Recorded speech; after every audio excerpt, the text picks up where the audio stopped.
Welcome to the Fantasy Football Prophet podcast, hosted by Craig Phillips and Jeff Torrey. Visit us at fantasyfootballprophet.com. And now your hosts, Craig and Jeff.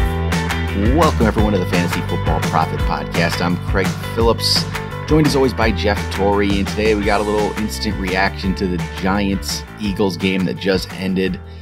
And I guess my quick reaction is the Giants suck. God, it looked like they gave up halfway through. They really did. It was just, except for Barkley. I think Barkley's the only player who didn't. Yeah, and we'll talk more about him because, my God, is that guy good. He really is, but, I mean, the rest of the teams, how about we start with the Eagles, because they're an okay team. But Alshon, nice 2 touchdowns, 8 catches, 74 yards. He's been pretty good so far in his 3 games back. Two really good performances. Yeah, it's what you wanted to see. I mean, unfortunately, it's what we've grown to expect from Alshon, the kind of the up and down nature of the season. But 2 out of 3, not bad. I think that this is kind of what you're going to have to ride out a bit. The only thing I do worry about, obviously, he looked really good. But as we said, New York, they definitely weren't at, their peak. I'm hoping that it wasn't just a matter of that. I mean, even the catch he had on the goal line where they just ran like a little screen almost. He was in the end zone before anyone even knew what was going on. They didn't try, it seemed like. Yeah. So, I mean, he did. He looked good again. But I'm hoping to see it again next week in order to start getting that consistency. Yep. Wentz looked good too, but I guess the main story was coming into it was the Smallwood Clement. How would they be used? Smallwood got more carries by 7. It's hard to say in a blowout what really would have been the case. Yardage, he barely had more than Clement. Clement had more overall yards if you count the receiving yards. Clement got the touchdown. But I think this is just a committee, completely 50-50 committee going forward. Yeah, I agree. I think, when you look at it, Clement or Smallwood did get a few more carries, and people will look at the numbers and say, Clement maybe looked a little more dynamic, and especially in the passing game, maybe he'll get more, which he kind of did. He had a few gains that were larger than anything Smallwood did. But yeah, I just don't think so. I think that neither of them are particularly spectacular players, and I think both of them are relatively safe bets. So I think Eagles will keep using both of them because they definitely don't want to lose either one, and I don't think one offers a value necessarily over the other. If, just for argument's sake, if you did have to pick one, which one would you want? I probably would play Clement. I think. Even though he had less carries, I think he's more of the guy. I don't know. It's so close. But Clement, I feel like I just lean there a little bit.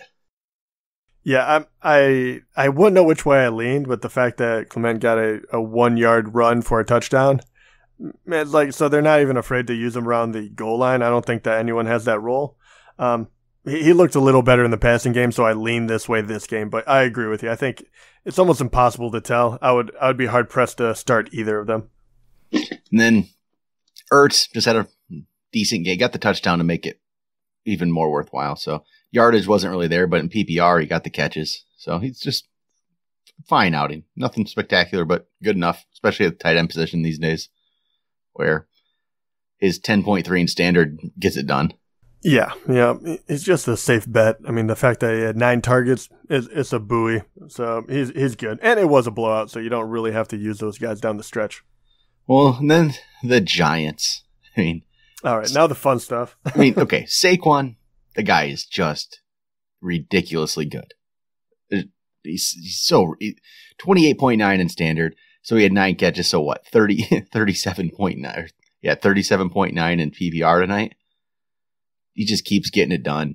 He with no offensive line to help him, and he's still able to pull off 200 and some yards overall today. Yeah, unbelievable. I really cannot believe with this line, and I know they're much better at run blocking than pass blocking, obviously, since Eli went down 4 times. But he averaged 10 yards a carry. I know he had a long run of 50, which, by the way, his 0 to 60, whatever you want to call it, his burst of speed is incredible. It is so quick. He goes lateral like no one I've seen in a very long time, and being able to get up to that speed like that as well, this guy is going to be, we already knew he was good, but he is going to be dominant for years to come. Towards the end of that game, I mean, the game's out of hand anyway, but I mean, they still had the brief shot. Maybe we get in the end zone, maybe something crazy happens. And they have like a 1st and goal. And I think you just run the ball with Barkley 3 times. Or just do a screen to him, do something. Just get him the ball, he's going to score. And they didn't do it, and it didn't happen. But I don't know. They just need to do something. They need to get him the ball even more. I'm serious, 22 touches, I feel like they should give him 30. Yeah. How do you feel about Eli? Because I know he is going to get all of the blame. Is it him or it's a mix? He's not good anymore. He's just not good. The line gives him no time, but even with that, he can't get away from anything. He's not good. He's not good anymore. He was once a great player, close to great. Maybe never fantasy wise. He was, right. He was a very good quarterback in the NFL for sure. But he's just not there anymore. This team isn't good enough anyway. He's not going to get it done for him. He can't get Beckham the ball. I keep thinking to myself, with Saquon and Beckham, if they did make a move to, say, traded for a quarterback or went with a younger guy, at least that had like a big arm or something. Signed Kaepernick. How exciting this offense might be. I know. It could be, because they have 2 of the best players in the league right here. Yeah. And Beckham, too. Even if you're just throwing it up to him, even if, you throw him 20 balls and he comes down with 6 of them, just to watch him go absolutely nuts on the sideline all year because, like, you just keep feeding him the ball would be incredibly entertaining. Not for me. I'm a Beckham owner, so. He's fighting fans on the sideline. I don't know what is going on. I don't understand why this team can't be, this offense. It's like, it could be like the Steelers had been with, with Bell Brown. Like Barkley Beckham should be that. They just don't have the other players around them to do it. Yeah, not yet. They're not going to change definitely this year. No, few pieces away. I'm more worried that this team is going to completely fold. You saw today, and dude, I mean, it looked like they were just taking entire plays off. Their defense looked like they just did not want to be there. I don't know. Someone's getting fired. That's the short of that. Maybe they'll just be terrible, draft a quarterback next year, and in a couple of years it'll be all turned around. Maybe. Yeah. Doesn't help you this year, except Beckham's going to have these games. It's going to be frustrating, because this is going to happen a lot. The team's just so bad. I know, and with it being so bad, I mean, the obvious question is, would you look to trade him? I mean, yeah, if you can get some good value for him, yeah, it's not a bad not a bad idea. You have Beckham on the team. We're playing this week, by the way, and Saquon is the only thing that saved you. He did. But what would you, and we'll just use your team as an example. I mean, you have Mike Evans, you have Sterling Shepard you started, so that's not good either. But yeah, but you have a lot of other very good pieces, obviously. What would you be looking for? I couldn't trade him for anything other than another sure thing number 1 starter, and I don't think you get that right now. At least not today, not after this week. Maybe after last week you would have. But, man, I think if you can get top end value for him, a running back 1 or a wide receiver 1, yeah, you can do it. But I don't think you get that. And if you don't get that, I think you just hold and hope it turns around a little bit more and he has more weeks like last week. I don't know. That offensive line is so brutal. Would you trade him for Kenny Galladay? No, I couldn't do it. No, not even for Galladay. I had to check. Maybe Galladay and something. But, yeah, maybe something. No. Galladay's close, though. Guy's going to be good. But, I don't know. I think that's about it. I don't got anything more. No, not a whole lot. No, not a whole lot here. It's kind of funny. We were joking before we went live, but really now you're coming into these games, especially Thursday, Monday, when you're only watching one game. And more than not, you're just seeing the things that you expect to see. We expected Barkley to be good.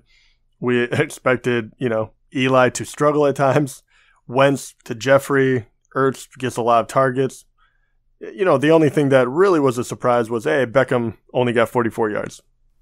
Yeah, it's pretty much just disappointing. Getting to that time of the year. Yeah, how about the one before we end it off? I got a listener question here. So might as well help out a little. Actually, we've got Stan here. Stan's actually a patron of us. So if you want to go to Patreon, support us, go patreon.com/fantasyfootballprophet. So Cool. Thank you, Stan. Yeah, Stan has a question about if he should make a trade. Like, basically, he's looking at his running back crew is pretty good right now. He has Todd Gurley, Christian McCaffrey, Joe Mixon, Kerryon Johnson, Phillip Lindsay, and LaShawn McCoy. Pretty decent running back group. Yeah, very good. But at wide receiver, he has Allen Robinson, Amari Cooper, Calvin Ridley, Chris Godwin, and at tight end, he has Cameron Brate. So he's wondering if maybe he should offer up McCaffrey in a trade. And if he did so, would it make sense if he even did a 1-for-1 trade? Would you trade, after hearing his team, would you trade McCaffrey for Mike Evans or Odell Beckham? Straight up? Yeah, I mean, I think in that case, it works out for both people. I still think McCaffrey is the better player, but, you need to get what you need to get. So on that one, I don't mind it. But after watching Beckham and how bad the offense was, I'd want those two guys would just bug me because you don't know what Jameis is going to do now that he's back, and we know that Eli is going to struggle. So if you got someone else, if you got Thielen or obviously I'm trying to think of someone that is a possibility. I'm not going to throw out Michael Thomas or something. But I would, yeah, I guess I would. I would try to get someone I liked a little better, but I would make that trade because I think you need the help in the wide receiver. I mean, I don't know. It doesn't say exactly what he starts here, but if you start 2 running backs, 2 receivers, and a flex, I almost would. I mean, I'd like to still have Gurley, McCaffrey, Mixon. I mean, I might try to see if someone might bite at Kerryon Johnson or Phillip Lindsay. You don't get Mike Evans level, Odell Beckham level, but if you can get a wide receiver 2 type player I might be happier with that. Those 3 running backs are really nice to have. Very true. I mean, right now I'm almost wondering if you could get someone that maybe being a little undervalued. I know the people that have a name tend not to be undervalued, but a Keenan Allen, T.Y. Hilton's been banged up. If you could possibly get that away from someone who needs to win right now, I'd probably try to play the field a little bit before I just offer up McCaffrey for a 1-to-1. Yeah, and I get that. I get it. I don't necessarily love doing it, but yeah, McCaffrey for Evans right now. Okay, Evans or Beckham right now. You want Evans over Beckham? Yeah, I'm actually leaning Evans. Yeah. Yeah. He also another offer could be possibly either for Gronk or Ertz, but I'm going to say no to that. Yeah, don't do that. Yeah, it's where I would still. Yeah, I would say basically, Stan, I would shop it around a little bit more.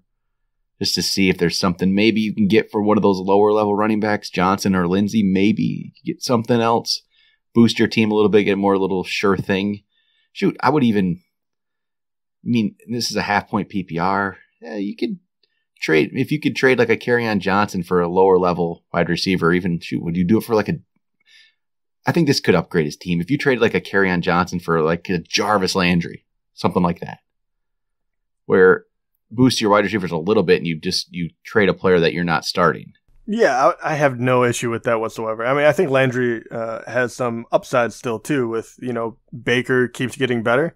And like you said, if you keep those 3 top running backs intact, I don't care what you do with the rest of them, to be honest. If you keep those guys, you are solid no matter what happens. Yeah, I think so. Even if it might be a struggle right now because Mixon's been out, but I think going forward for the rest of the year with those 3, you should win a lot of games. And yeah, so that's you're going to you might get a game every other week from Amari Cooper. This is right, exactly. Right. This is the week he's going to be good, I think. Yeah, so, right. We'll see. But all right, I think that'll do it for the instant reaction to Giants Eagles, and we'll be back late Sunday night with Week 6 reaction. We'll talk to you guys then.